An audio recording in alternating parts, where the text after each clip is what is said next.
सभी को नमस्कार।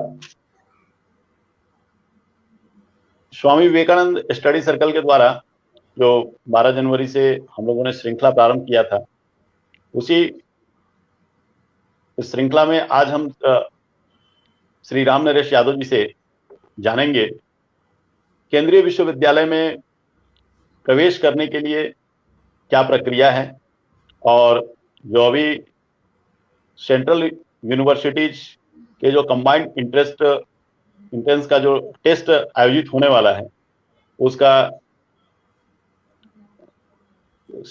एग्जाम का पैटर्न क्या रहेगा, उसमें कौन से विद्यार्थी भाग ले सकते हैं, इन पर हम विस्तार से चर्चा करेंगे। तो सर का आज के इस ऑनलाइन कार्यक्रम में हार्दिक स्वागत है। सर नमस्कार। नमस्कार करुणानिधि जी, और सभी दर्शकों को भी नमस्कार। जो भी विद्यार्थी आज के इस ऑनलाइन कार्यक्रम में जुड़ चुके हैं हम लोगों से, उनसे अनुरोध है कि आप इसको ज्यादा से ज्यादा शेयर करें, ताकि अधिक से अधिक युवाओं को केंद्रीय विश्वविद्यालय में नामांकन के लिए जो प्रवेश की जो प्रक्रिया है, या जो नई शिक्षा नीति के तहत जो कंबाइंड एंट्रेंस एग्जाम आयोजित होने वाले हैं, उसके बारे में जो भी भ्रम की स्थिति बन रही है या उसके विषय में तरह तरह की आज बातें चल रही हैं कि किस प्रकार एग्जाम होगा, कौन लोग बैठ पाएंगे, इसकी तैयारी हम कैसे करें, इन सभी विषयों के विषय में आज श्री राम नरेश यादव जी से जो ये चर्चा होगी, निश्चित रूप से आपकी सभी जिज्ञासाओं का समाधान इस कार्यक्रम में होगा। तो चलिए प्रारंभ करते हैं हम आज की इस चर्चा को। सर, नई शिक्षा नीति के तहत अभी जो केंद्रीय विश्वविद्यालयों में प्रवेश के लिए जो कंबाइंड एंट्रेंस टेस्ट आयोजित होने वाला है, उसके विषय में बहुत सारे विद्यार्थियों के द्वारा बार बार हम लोगों से भी पूछा जाता है, और बहुत सारे लोगों में थोड़े इस विषय में भ्रम भी बना हुआ है कि किस प्रकार के एग्जाम होंगे, कौन कौन से विश्वविद्यालय इसमें शामिल होंगे। और चूंकि पिछले वर्ष ही यह सभी विश्वविद्यालयों के लिए इस प्रकार के एंट्रेंस एग्जाम के तहत उसमें प्रवेश की बात चल रही थी, लेकिन कोरोना के चलते संभव नहीं हो पाया।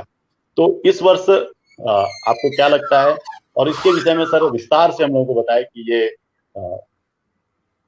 केंद्रीय विश्वविद्यालय में प्रवेश की जो परीक्षा आयोजित होने वाली है, उसका स्वरूप क्या होगा। जी सर।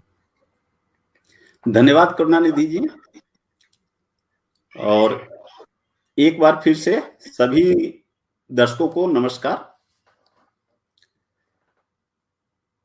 जो सबसे पहले हम लोगों को समझना चाहिए कि ये जो एग्जाम की हम लोग बात कर रहे हैं, यह किन इंस्टीट्यूशंस के एग्जाम की बात कर रहे हैं। देखिए, जो यूनिवर्सिटीज होते हैं, वो जो यूनिवर्सिटी ग्रांट कमीशन है, उसका एक एक्ट है जो 1954 में बना है, और उसके तहत सभी यूनिवर्सिटीज काम करते हैं। यूनिवर्सिटीज दो तरह के होते हैं। कुछ यूनिवर्सिटीज स्टेट गवर्नमेंट के द्वारा रन किए जाते हैं, तो वो उनका जो एडमिनिस्ट्रेशन होता है वो स्टेट गवर्नमेंट देखती है, वो स्टेट गवर्नमेंट के अंडर में आते हैं। कुछ यूनिवर्सिटीज हैं जो सेंट्रल गवर्नमेंट के तहत आते हैं, और उनका जो डिपार्टमेंट ऑफ एजुकेशन है, जिसको पहले MHRD कहते थे, ministry of human resource department, वो अब उसका नाम department of ministry of education कर दिया गया है।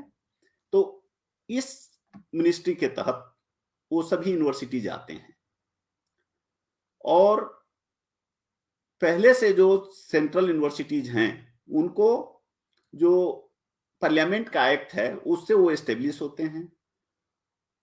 2009 में सेंट्रल यूनिवर्सिटी एक्ट बना। पहले जो यूनिवर्सिटीज थे उनके अलावे 12 और यूनिवर्सिटी एस्टेब्लिश किए गए। इस तरह से आज जो सेंट्रल यूनिवर्सिटीज हैं, वो Delhi university, JNU, Jamia, Hyderabad university, BHU, Allahabad, ये सब बहुत सारे यूनिवर्सिटीज हैं जो सेंट्रल यूनिवर्सिटीज के तहत आते हैं। और ये जो मैंने नाम लिया, ये सब एक्चुअली काफी पुराने यूनिवर्सिटीज हैं। और उसके अलावे जैसा अभी मैंने बताया 2009 के बाद और भी यूनिवर्सिटीज जो सेंट्रल यूनिवर्सिटीज हैं वो स्थापित किए गए हैं, क्योंकि अभी जो हमारे यहाँ जनरल इनरोलमेंट रेशियो है, जिसको जीईआर बोलते हैं, वो करीब 26% है। और हमारा जो न्यू एजुकेशन पॉलिसी है या सरकार की जो चाहत है उसको 50% करना है। और इसका जब हम लोग कहते हैं तो इसका मतलब यह है कि जो हमारे देश में 18 से 23 वर्ष के युवा हैं, जितना भी उनकी संख्या है, उसका 50% कॉलेज में जाना चाहिए। तो ये बहुत एम्बिशियस प्लान है, इसको इंप्लीमेंट करना है, इसके लिए बहुत सारे इंस्टीट्यूशंस की जरूरत होगी। और ये हम लोगों का बहुत पॉजिटिव एस्पेक्ट है हमारे देश के डेमोग्राफी का, कि अभी हमारे यहाँ युवा की संख्या अधिक है।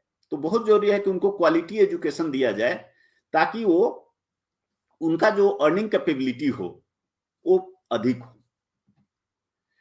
तो इस नजरिए से अभी सरकार कमिटेड है कि हमारा जो जनरल ग्रेजुएट इनरोलमेंट रेशियो होना चाहिए, जो ग्रेजुएशन के लिए बच्चे इनरोल करें, वो 50% होना चाहिए। तो हमें बहुत सारे इंस्टीट्यूशंस की जरूरत पड़ती है। उसको ध्यान में रखते हुए बहुत सारे सेंट्रल यूनिवर्सिटीज खोले गए हैं। आज के दिन में देखेंगे तो ऑलमोस्ट प्रत्येक स्टेट में आपको सेंट्रल यूनिवर्सिटी मिलेगा। अब जो ये यूनिवर्सिटीज होते हैं, इनमें जो सेंट्रल यूनिवर्सिटीज हैं, पहले एडमिशन इनका अलग अलग तरीके से होता था। कोई कुछ एग्जाम लेता था, कोई मार्क्स बेसिस पे करता था। जैसे आपने सुना होगा, आप सभी लोग जानते हैं कि दिल्ली यूनिवर्सिटी में एडमिशन के लिए कुछ सब्जेक्ट में और कुछ कॉलेजेज में मार्क्स कट ऑफ 100% तक चला जाता है।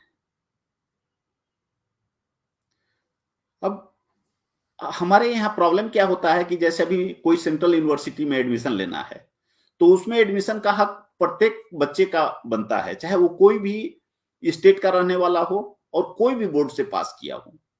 लेकिन जो मार्क्स आते हैं उसमें बहुत अधिक वेरिएशन होता है।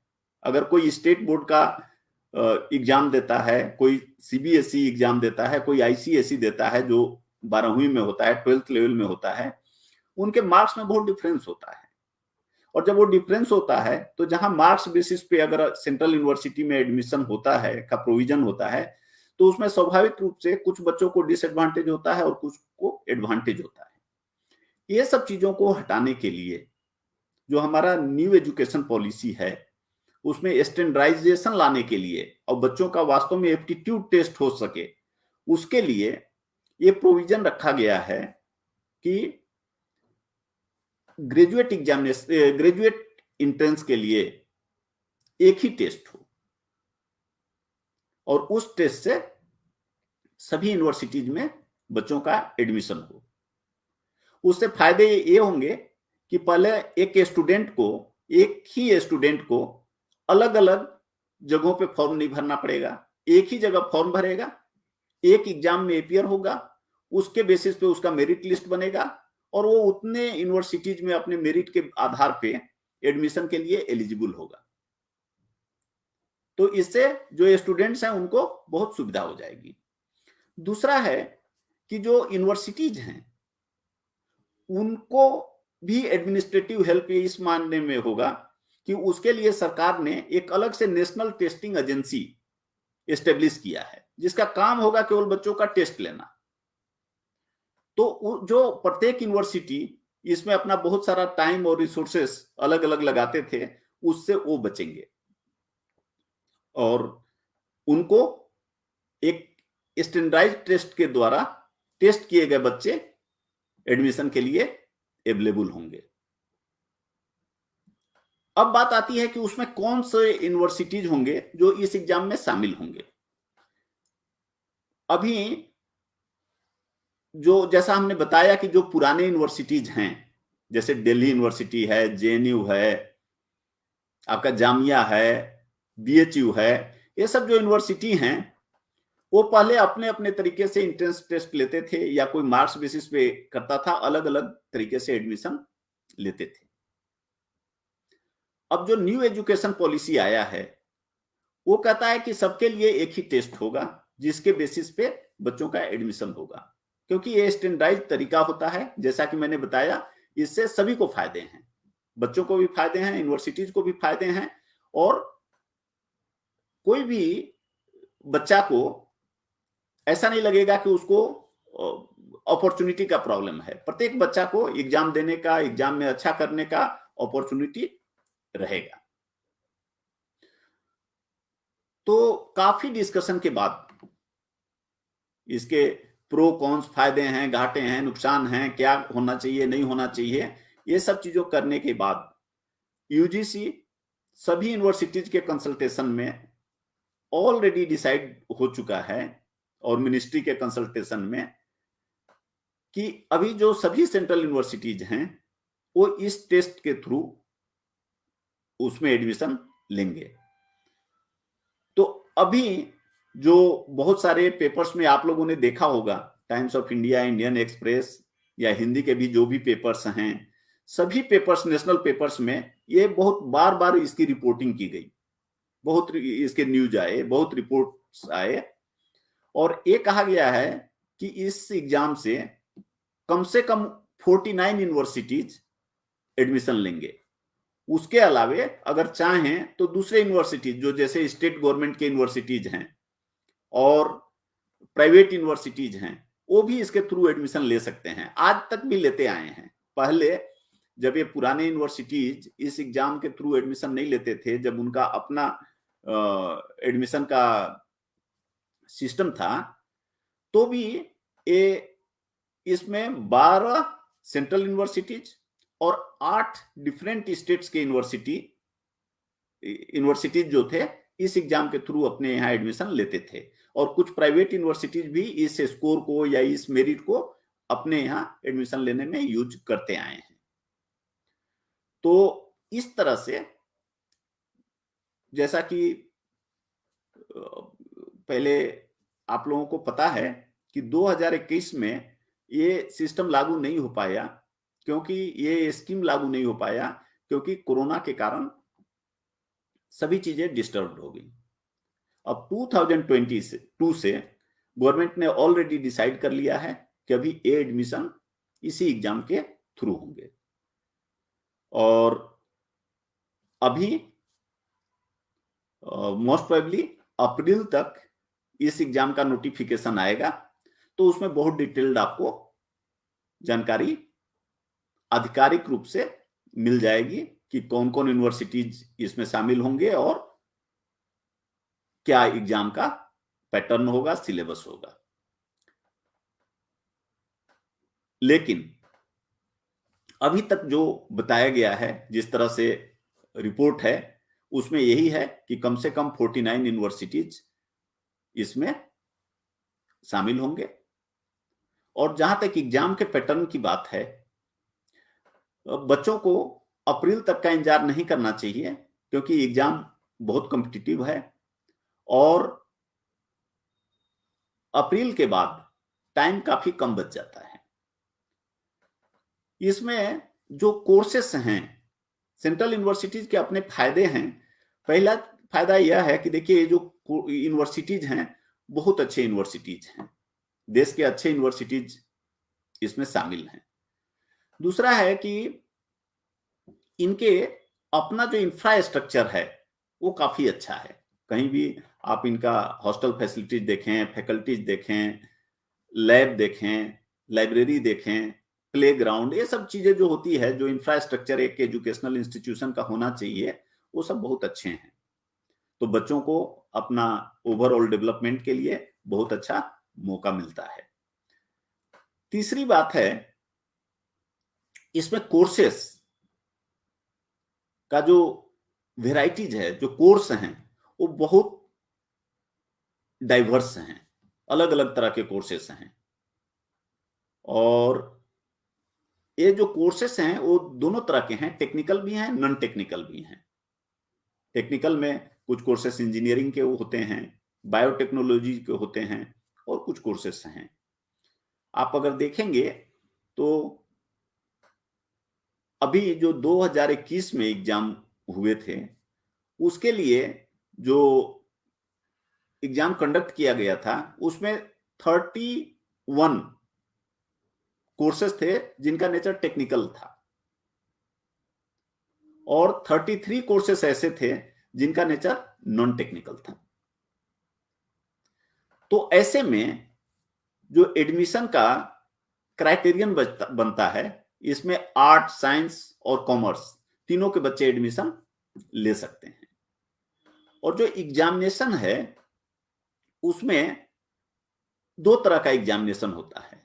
एक ऐसे कोर्सेज के लिए जहां की जो कोर्स टेक्निकल है, जैसे इंजीनियरिंग है या बायोटेक्नोलॉजी का कोर्स है, जैसा मैंने बताया उसमें 31 कोर्सेस इन्वॉल्व हैं। उसमें एडमिशन के लिए जो टेस्ट होगा वो कंप्यूटर बेस्ड होगा और मल्टीपल चॉइस का होगा, ऑब्जेक्टिव टाइप क्वेश्चंस होंगे, 100 क्वेश्चंस होंगे। उसमें 2 सेक्शंस होंगे। जो पहला सेक्शन होता है वो 25 मार्क्स का होगा। उसमें आपका इंग्लिश, मैथ, रीजनिंग और जनरल अवेयरनेस के क्वेश्चंस होंगे। 25 क्वेश्चंस होंगे, वो उसके होंगे 25 क्वेश्चंस। और जो उसका दूसरा पार्ट होगा, सेक्शन होगा, दूसरा सेक्शन होगा, वो अगेन उसमें 4 पार्ट होंगे। उसमें फिजिक्स, केमिस्ट्री, मैथ और बायोलॉजी, ये 4 सेक्शन, 4 पार्ट होंगे। और स्टूडेंट कोई भी उसमें से 3 पार्ट को सिलेक्ट करके एग्जाम दे सकता है। तो नेचुरली फिजिक्स, केमिस्ट्री तो सिलेक्ट करेगा ही करेगा, या तो उसके साथ मैथ सेलेक्ट कर सकता है या फिजिक्स केमिस्ट्री के साथ बायोलॉजी सेलेक्ट कर सकता है। तो जो कोर्सेस जहां पे मैथमेटिक्स रिक्वायर्ड होता है, जैसे इंजीनियरिंग रिलेटेड कोर्सेस हैं, उसके लिए बच्चे फिजिक्स, केमिस्ट्री और मैथ का एग्जाम देंगे। और जो जहां पर बायोलॉजी का रिक्वायरमेंट होता है, जैसे बायोटेक्नोलॉजी का कोर्स है, उसके लिए फिजिक्स, केमिस्ट्री और बायोलॉजी का देंगे। तो एक क्वेश्चन तीनों सब्जेक्ट से 25-25 मार्क्स का 25-25-25 नंबर के क्वेश्चंस होंगे। इस तरह से जो बच्चे टेक्निकल कोर्स में इंटरेस्टेड हैं उनको 1-2 घंटे का एग्जाम में बैठना होगा। 100 मार्क्स का 100 क्वेश्चंस होंगे और उसमें 25 पार्ट 1 का होगा या सेक्शन 1 में होगा, जिसमें कि मैंने बताया जनरल नेचर का होगा, English, mathematics, reasoning, current awareness, इसके क्वेश्चंस होंगे। और जो 2 पार्ट होगा उसमें आपका डोमेन का, सब्जेक्ट का, फिजिक्स, केमिस्ट्री, मैथ, जो 12th लेवल का होगा। ये उन कोर्सेस के लिए हैं जहां पे जो कोर्सेस टेक्निकल नेचर के हैं। और जैसा मैंने बताया कि ये कोर्सेस करीब करीब 31 कोर्सेस हैं। दूसरे ऐसे कोर्सेस हैं जो टेक्निकल नेचर के नहीं हैं, जिनमें आर्ट, साइंस, कॉमर्स कोई भी बच्चा अप्लाई कर सकता है और एडमिशन ले सकता है। ये कोर्स दोनों ही तरह के होते हैं, इंटीग्रेटेड कोर्स भी होते हैं या ग्रेजुएशन के भी होते हैं। जैसे आपको बीए या बीएससी के कोर्स मिलेंगे या इंटीग्रेटेड एमए, एमएससी, इस तरह का कोर्स होगा। इसके में एडमिशन के लिए फिर एक टेस्ट होगा, 2 घंटे का होगा। उसमें भी 100 क्वेश्चंस पूछे जाएंगे, लेकिन इसमें कोई 12वीं लेवल का कोई क्वेश्चन, सब्जेक्ट का क्वेश्चन नहीं होगा, सब जनरल नेचर के होंगे। उसमें जनरल मैथमेटिक्स होगा, रीजनिंग होगा, जनरल अवेयरनेस होगा और इंग्लिश होगा। ये सभी मिलाकर 100 मार्क्स के क्वेश्चंस होंगे। 100 क्वेश्चंस होंगे, 2 आवर्स में स्टूडेंट को करने होंगे। और दोनों ही पेपर्स में निगेटिव मार्किंग होती है मतलब अगर एक आपने ठीक किया तो 1 मार्क्स मिलते हैं, और एक गलत कर दिया तो 0.25 1/4 मार्क्स आपके कम हो जाते हैं, डिडक्ट कर दिए जाते हैं। तो इस तरह से ये हुआ एग्जाम का पैटर्न, और इसके बेसिस पे सभी स्टूडेंट्स को एक मेरिट बन जाएगा, उनका मेरिट बन जाएगा, उनको एक स्कोर मिल जाएगा। उसके बेसिस पे वो अपने चाहने वाले यूनिवर्सिटी में जा सकते हैं, अपने चाहने वाले कोर्स में एडमिशन ले सकते हैं अपने मेरिट के अनुसार। दूसरा, हम यहाँ ये भी बताना चाहेंगे कि जो सेंट्रल यूनिवर्सिटीज हैं उनके जो फी हैं वो कंपेरेटिवली काफी कम है। आज के दिन में भी आप लोगों ने बहुत चर्चा सुना होगा कि जेएनयू का फी कितना कम है या दिल्ली यूनिवर्सिटी का फी कितना कम है। उसी तरह दूसरे सेंट्रल यूनिवर्सिटीज के फी भी तुलनात्मक रूप से काफी कम है, और पढ़ाई का जो क्वालिटी है वो कंपेरेटिवली बेहतर है। तो इसलिए यह एक बहुत अच्छा अवसर है जो प्रत्येक बच्चे को बराबर का अवसर देता है। अगर उनका मार्क्स कोई भी कारण से 12th में अच्छा नहीं आ पाया, तो पहले था कि मार्क्स बेसिस पे एडमिशन हो रहा है तो एडमिशन नहीं हो पाएगा, लेकिन आज आप फ्री हैं, एग्जाम दीजिए और अपने मेरिट के मुताबिक, अपने प्रिपरेशन के मुताबिक आप कोई भी कॉलेज में, कोई भी यूनिवर्सिटी में सेम एग्जाम से एडमिशन ले सकते हैं। तो यह बहुत अच्छा अपॉर्चुनिटी है, और जैसा कि मैंने बताया इसका नोटिफिकेशन अप्रैल तक आने की संभावना है, और एग्जाम नॉर्मली जून जुलाई में होगा, तो टाइम बहुत कम होगा।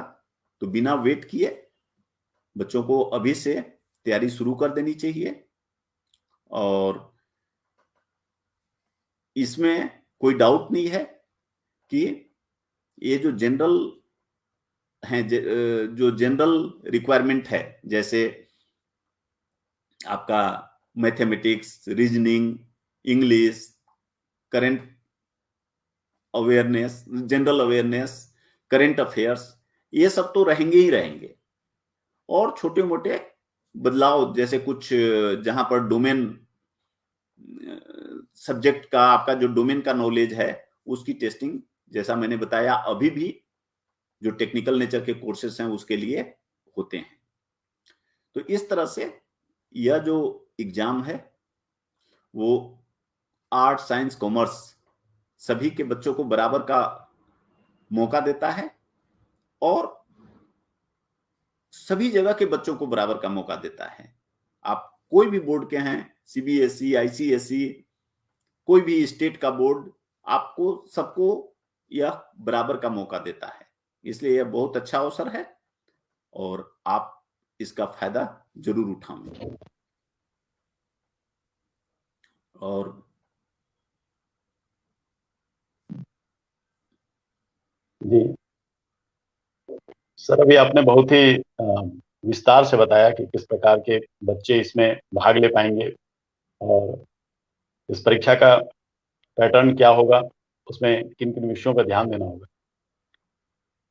सर, जो विद्यार्थी अभी 12वीं में पढ़ रहे हैं, तो अभी 12वीं का उनका बोर्ड भी होने वाला है, तो ऐसी स्थिति में बच्चों को जो परीक्षा की तैयारी की क्या रणनीति होनी चाहिए, कितना उसको अपने बोर्ड एग्जाम पे फोकस करना चाहिए, और फिर ये जो कंबाइंड एंट्रेंस एग्जाम है उस पर कितना उसको ध्यान देना चाहिए, कितना समय उस पर लगाना चाहिए। देखिए, जो बच्चे ऑलरेडी 12वीं पास कर लिए हैं, 12th पास कर लिए हैं, और वो कहीं एडमिशन ले लिए हैं या नहीं लिए हैं, मैक्सिमम लोग एडमिशन ले लेते हैं कहीं, लेकिन वो उससे खुश नहीं होते। जी। वो चाहते हैं कि हम अच्छे कोर्स में या अच्छे कॉलेज में जाएं, अच्छे यूनिवर्सिटी में जाएं, और ऐसे बच्चे अभी भी तैयारी करते हैं, या कहीं एडमिशन नहीं लेकर वो ब्रेक लेते हैं कि 1 साल हम तैयारी करेंगे। ऐसे बच्चों को तो पूरा टाइम लगाकर अपनी तैयारी करनी ही है, और इसका वेट नहीं करना है कि पहले हमारा नोटिफिकेशन आएगा तो लेंगे। दूसरा, जो बच्चे अभी 12वीं में पढ़ रहे हैं, 12th में पढ़ रहे हैं, और उनका बोर्ड एग्जाम है, तो मैं सजेस्ट करूंगा कि अभी चूंकि उनका एग्जाम मार्च में हो जाएगा, तो उसके बाद अपने एग्जाम के बाद वो 100% टाइम देकर इस एग्जाम के लिए लग सकते हैं। और अभी अगर वो पहले से तैयारी करते आए हैं तो थोड़ा समय देकर, जैसा भी उनका, वो खुद डिसाइड कर सकते हैं कि क्या दोनों में प्रोपोर्शनेटली कैसे रखना है, और जो पहले से वो पढ़ते आए हैं तो उसका रिवीजन वगैरह पर ध्यान दे सकते हैं। लेकिन नेचुरली अभी जब तक बोर्ड एग्जाम नहीं हो जाता है तब तक उनकी प्रायोरिटी बोर्ड परीक्षा होनी चाहिए। जी।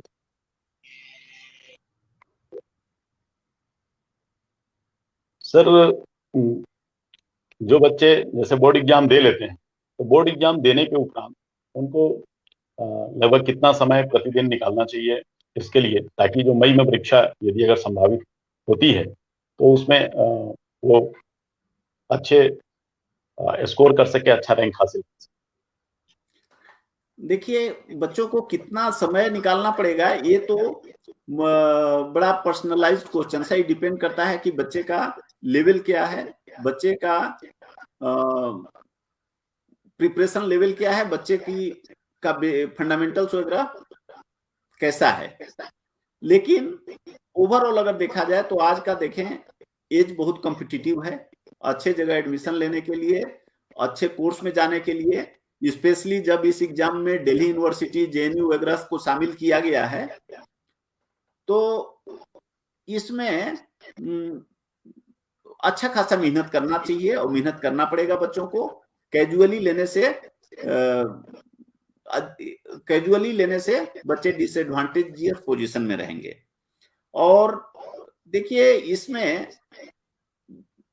जो आर्ट के बच्चे होते हैं, कभी कभी उनका जैसे मैथ्स वगैरह, या अभी आप हमारे देश का जो पढ़ाई का सिस्टम है वो देखिए ऐसा बन गया है कि पहला क्लास से लेके 12वीं तक, 12th तक रीजनिंग की कहीं पढ़ाई नहीं होती है। लेकिन अब जब इसमें एंट्रेंस टेस्ट होता है तो रीजनिंग का टेस्ट होता है, या बाकी दूसरे भी कॉम्पिटिटिव एग्जाम होते हैं तो रीजनिंग का टेस्ट होता है। तो चूंकि ये सब एग्जाम में एक एक मार्क्स मैटर करता है, इसलिए बहुत जरूरी है कि जो मैथमेटिक्स है, रीजनिंग है, इससे बहुत थोरो हो बच्चे, इसका अच्छा से प्रिपरेशन करें, क्योंकि ये सब जो क्वेश्चंस होते हैं वो ऑलमोस्ट एक्सपेक्टेड लाइन पे आते हैं। अगर आप ये सब्जेक्ट जानते हैं तो आप बना लेंगे, नहीं जानते हैं तो नहीं बना पाएंगे। और बाकी जो इनका प्रोपोर्शन भी अधिक होता है, इनके क्वेश्चंस भी अधिक होते हैं। उसके बाद जो जनरल अवेयरनेस है, करेंट अफेयर्स है, इंग्लिश है, इसकी भी तैयारी होनी चाहिए। और इससे भी जो क्वेश्चंस होते हैं वो बहुत जनरल नेचर के होते हैं, बहुत अधिक डिफिकल्ट क्वेश्चन नहीं होते हैं। लेकिन जो बच्चे बिल्कुल प्रिपेयर नहीं करेंगे उनको दिक्कत होगी। लेकिन मेरा सजेशन होगा कि मैथमेटिक्स, रीजनिंग, ये सब में तो बहुत अधिक प्रैक्टिस करने की जरूरत है, क्योंकि अगर आप प्रैक्टिस करते हैं तो आपको पता है कि इसी टॉपिक से क्वेश्चंस आएंगे और आप कर लेंगे, जो कि करेंट अफेयर्स में या जनरल अवेयरनेस में वो फिक्स नहीं होता, कहीं से क्वेश्चन पूछा जा सकता है। उसी तरह इंग्लिश है, इंग्लिश का भी अगर आपने प्रैक्टिस किया हुआ है तो बहुत अधिक संभावना है कि आप बहुत अच्छा कर लेंगे। और जो जनरल अवेयरनेस होता है वो जनरल अवेयरनेस नहीं होता है, नॉर्मली बच्चों का उसमें लेवल वेरिएशन बहुत अधिक नहीं होता है। वेरिएशन यही सब सब्जेक्ट्स के और प्रैक्टिस के कमी से या फंडामेंटल्स नहीं समझने से होता है।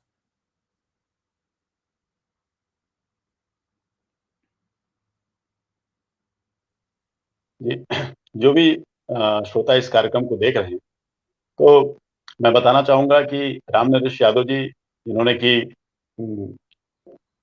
इंजीनियरिंग में जो इनका पाठ्यक्रम का विषय रहा है, IIT सिंधरी से आपने बीटेक किया और IIT कानपुर से आपने एमटेक किया है। साथ ही साथ आपका अध्यापन का लंबा अनुभव रहा है। आप NIT जमशेदपुर जैसे इंस्टीट्यूट में आपने अध्यापन का कार्य किया है। उसके बाद अभी IAS की नौकरी से स्वैच्छिक सेवानिवृत्ति लेकर और शिक्षा के क्षेत्र में काम कर रहे हैं। जैसा सर भी बता रहे थे कि कोई भी परीक्षा, चाहे वो UPSC की हो या स्टेट PSC की, या अभी हम देख रहे हैं कि सेंट्रल यूनिवर्सिटी का एंट्रेंस एग्जाम हो, सभी में रीजनिंग, मैथमेटिक्स, इंग्लिश की आवश्यकता होती है। और विशेषकर जो ग्रामीण पृष्ठभूमि के बच्चे हैं या जो भी लोग सिर्फ अपने कोर्स ओरिएंटेड ही पढ़ाई करते हैं, तो इन विषयों में वो पिछड़ जाते हैं और उन्हें काफी दिक्कत का सामना करना पड़ता है। तो सर ने एक जो फंडामेंटल जो एग्जाम के लिए जो आवश्यक है, उसको लेकर के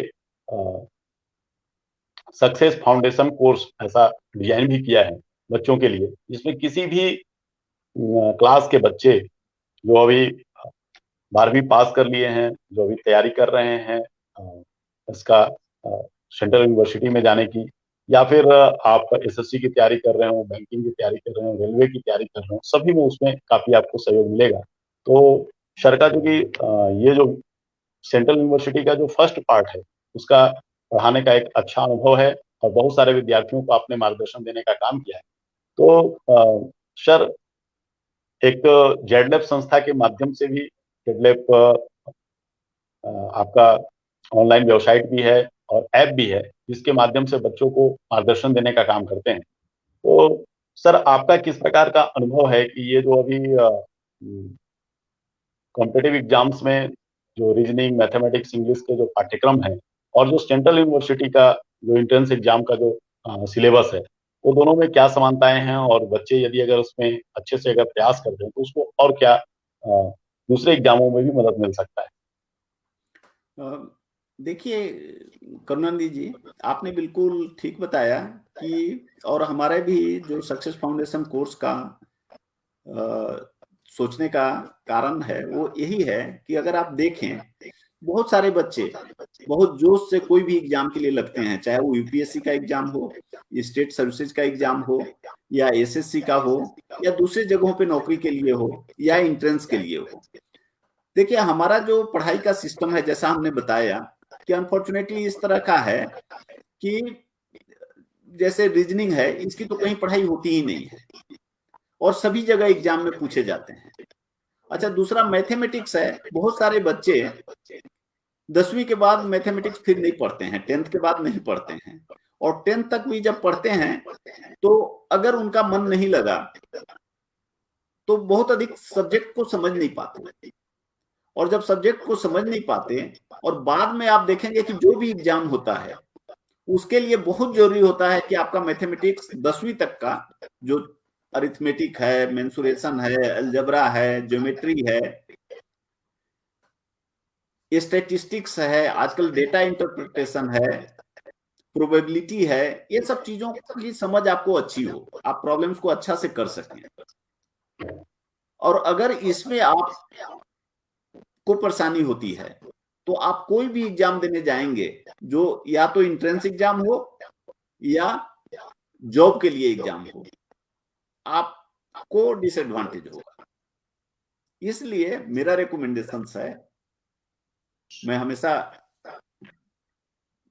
जहां भी हमें मौका मिलता है हम स्टूडेंट्स को बताते हैं कि आप थोड़ा समय देकर तसल्ली के साथ इन चीजों को ठीक करें, जो आपका मैथमेटिक्स हो, रीजनिंग हो, और जनरल स्टडीज में जो 10th तक के क्लास की जो पढ़ाई होती है उस पर आधारित जो एक जनरल नॉलेज, जनरल स्टडीज होता है, उसको आप अच्छा से पढ़ें, और जो करंट अफेयर्स है उसके प्रति अवेयर रहें। अगर इतना करते हैं तो आप एडवांटेजियस पोजीशन में रहेंगे। फिर आप कोई भी एग्जाम की जो तैयारी आप करना चाहेंगे उसके लिए जो स्पेसिफिक रिक्वायरमेंट है उसको देखकर आप बहुत अच्छा कर लेंगे एग्जाम में। और अगर ये चीजों को नहीं करते हैं तो आप कोई भी एग्जाम दें, आप डिसएडवांटेजियस पोजीशन में रहेंगे।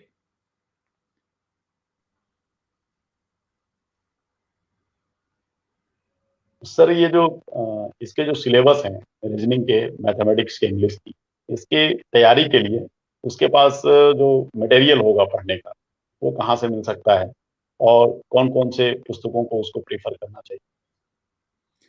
देखिए, जो सिलेबस है, इवन जो सेंट्रल यूनिवर्सिटीज का कॉमन एंट्रेंस टेस्ट है, CUCT जिसको बोलते हैं, उसने भी कोई सिलेबस नहीं असाइन किया है। वो कह दिया कि मैथमेटिकल एबिलिटी होना चाहिए, वर्बल एबिलिटी होना चाहिए, एनालिटिकल एबिलिटी होना चाहिए, जनरल इंग्लिश होना चाहिए, जनरल अवेयरनेस होना चाहिए। इसलिए इसमें कोई पर्टिकुलर बुक फॉलो करने वाली बात नहीं होती है।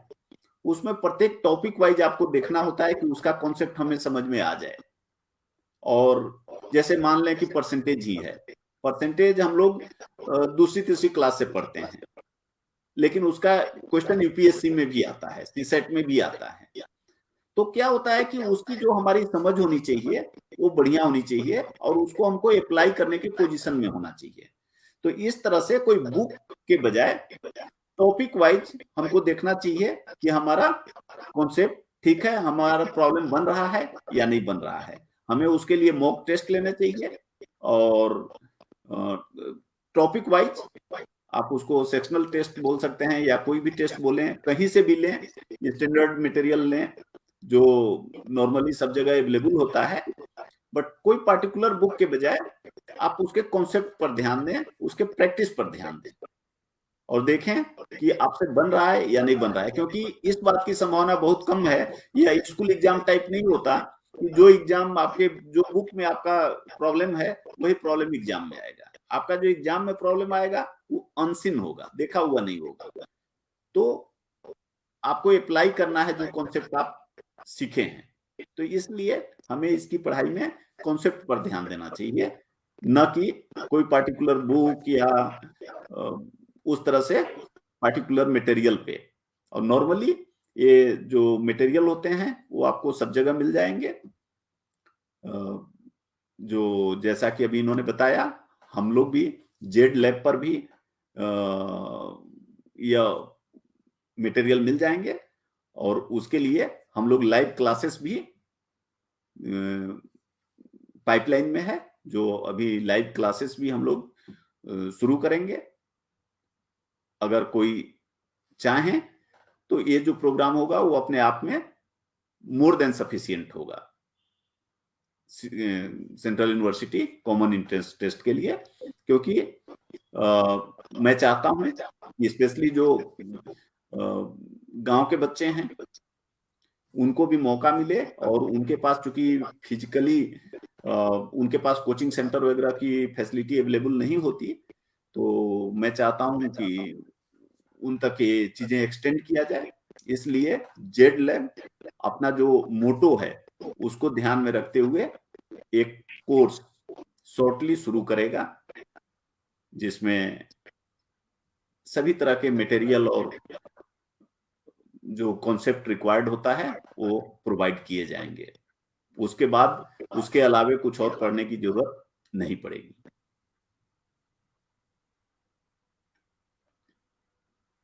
जैसा अभी सर ने बताया कि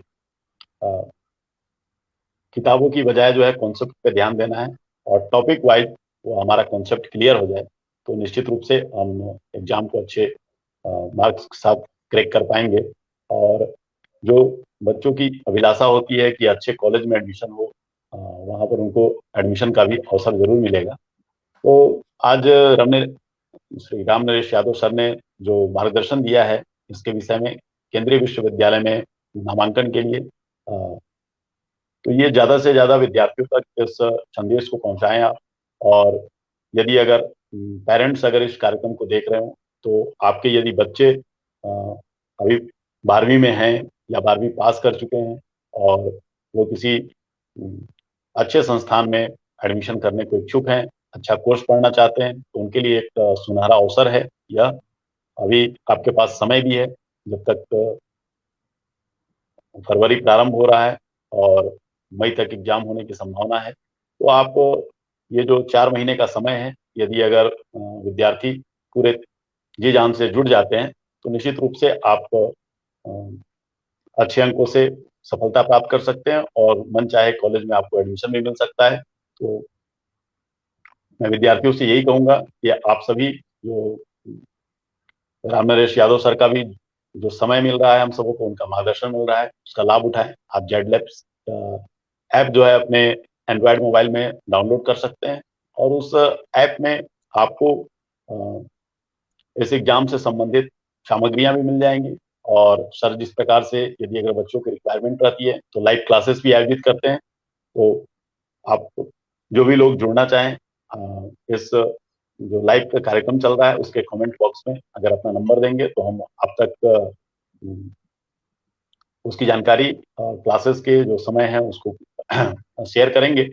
और आपको डिस्क्रिप्शन में जेड लैब का आपको लिंक मिल जाएगा जिससे कि आप उसको डाउनलोड कर सकते हैं। प्ले स्टोर में भी जाकर ZEDLAB जेड लैब इसको आप टाइप करेंगे तो आपको जेड लैब मिल जाएगा, आप उसको डाउनलोड कर सकते हैं। तो आज के इस कार्यक्रम को जो लोग भी देख रहे हैं, एक बार पुनः आपसे निवेदन कि आप इसको ज़्यादा से ज़्यादा लोगों तक शेयर करें ताकि ज़्यादा से ज़्यादा बच्चे जो केंद्रीय विश्वविद्यालय में प्रवेश परीक्षा में शामिल हो सकें और अपने मनचाहे कॉलेज में और मनचाहे अपने जो स्ट्रीम है उसमें नामांकन ले सकें। सर विद्यार्थियों की एक जिज्ञासाएं और रहती है कि क्या इस परीक्षा में जो एंट्रेंस एग्जाम है तो जितने भी यूनिवर्सिटी है क्या 12वीं का जो अंक होगा उसका भी कोई उसमें रोल रहेगा क्या, या सिर्फ जो एंट्रेंस एग्जाम है उसी के जो प्राप्तांक है उसके आधार पर उनको नामांकन? देखिए अभी तक का जो रहा है वो यही रहा है कि केवल जो एग्जाम हुआ है उसका मेरिट के बेसिस पे ही एडमिशन हुआ है। उसमें 12th का एग्जाम का रोल केवल यही होता है कि जो एंट्रेंस के लिए जो मिनिमम क्वालिफिकेशन होता है नॉर्मली वो 50% होता है, जो बहुत कम होता है। उसके बाद का आगे उसका कोई रोल नहीं रहता है और यही संभावना है कि अभी भी यही होगा, क्योंकि अदरवाइज फिर अगर मार्क्स का रोल आ जाता है तो जैसा हमने बात किया कि अलग अलग जगहों के मार्क्स अलग अलग होते हैं, फिर कॉम्प्लेक्सिटी आती है जिसको अवॉइड करने के लिए एक स्टैंडर्डाइज्ड टेस्ट प्रोपोज्ड है, फिर उसका पर्पस डिफीट होगा। इसलिए 12th के मार्क्स का इसमें कोई रोल होने की संभावना नहीं है। ऐसे नोटिफिकेशन अप्रैल तक आएगा, उस समय पूरी बातें ऑथोरिटी के साथ कहा जा सकता है। अच्छा सर, इसमें जो जो साइंस मैथ कॉमर्स के अतिरिक्त और कौन कौन से जो वोकेशनल कोर्सेस हैं उसकी पढ़ाई कर सकते हैं बच्चे? कोई भी आर्ट के बच्चे, साइंस कॉमर्स सभी के बच्चे कर सकते हैं। बहुत अच्छे अच्छे कोर्सेस हैं, जैसे एमबीए के कोर्सेस हैं, होटल मैनेजमेंट के कोर्सेस हैं। इस तरह के बहुत सारे कोर्सेस हैं जो सबके लिए ओपन है, चाहे आप आर्ट पढ़े हों, साइंस पढ़े हों, कॉमर्स पढ़े हों, उससे कोई रिस्ट्रिक्शंस नहीं है। जो टेक्निकल नेचर के कोर्स होते हैं, जैसे जहां पे बैकग्राउंड में मैथमेटिक्स, फिजिक्स, केमिस्ट्री रिक्वायर्ड है, इंजीनियरिंग रिलेटेड कोर्स है, वहां केवल साइंस वाले पढ़ सकते हैं। या जैसे बायोटेक्नोलॉजी वगैरह रिलेटेड कोर्सेस होते हैं, बायोलॉजी के कोर्सेस होते हैं, वो जो नेचुरली साइंस में बायोलॉजी पढ़े हैं वही ले सकते हैं। तो बहुत सारे कोर्सेस हैं, जैसा मैंने बताया 33 कोर्सेस हैं जिसके डिटेल देखे जा सकते हैं, शेयर भी किए जा सकते हैं, जो पब्लिक डोमेन में अवेलेबल है। तो बहुत सारे कोर्सेस हैं। जी, ये तो रही सर सेंट्रल यूनिवर्सिटी में प्रवेश की जो प्रक्रिया है उसमें एग्जाम का।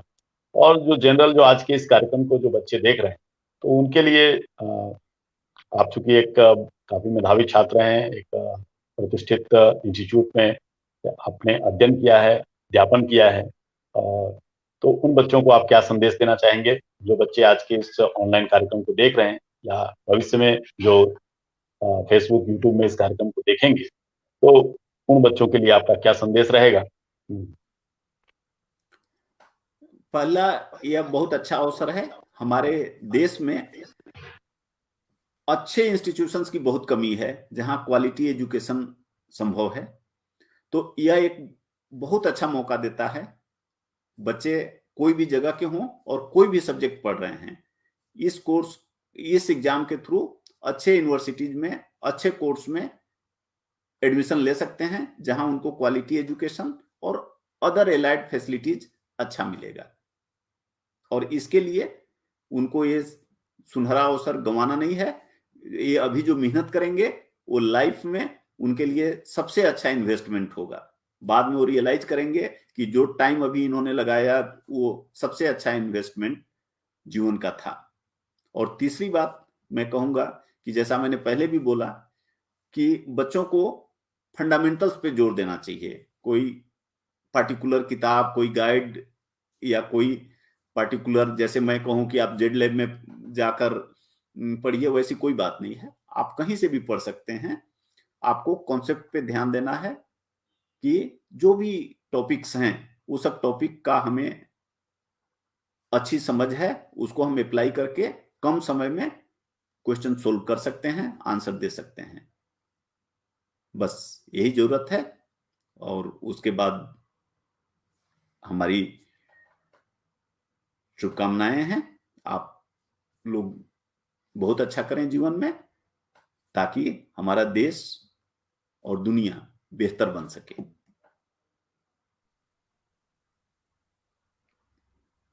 जी, धन्यवाद सर, आपने अपना बहुमूल्य समय निकाला और हमारे जो जिज्ञासु युवा हैं, जो चाह रहे थे कि केंद्रीय विश्वविद्यालय में नामांकन के लिए जो एग्जाम होगा वो कब होगा, उसकी प्रक्रिया क्या होगी, उसके लिए तैयारी की हमारी रणनीति किस प्रकार की होनी चाहिए, उस पर आपने मार्गदर्शन दिया है।